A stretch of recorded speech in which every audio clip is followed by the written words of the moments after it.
Hayırlı yaş hürmetli körermenler, жаңа жылдарыңыз құтты болсын!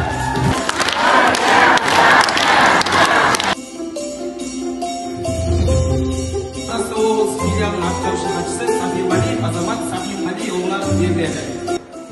Келесі жылға, 24 жылға бәріміз тек қана қуанышпен, мерекемен аяқ басайық.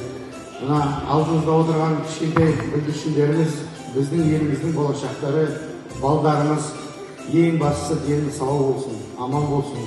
Осы отырған ата-аналарымыз бәріміз біздің балдарымыздың осылай тек қана болашақта қуанышын, бақытын көрейік. Балдарымыз бақытты болсын, еліміз тыныш болсын, жаңа жыл құтты болсын.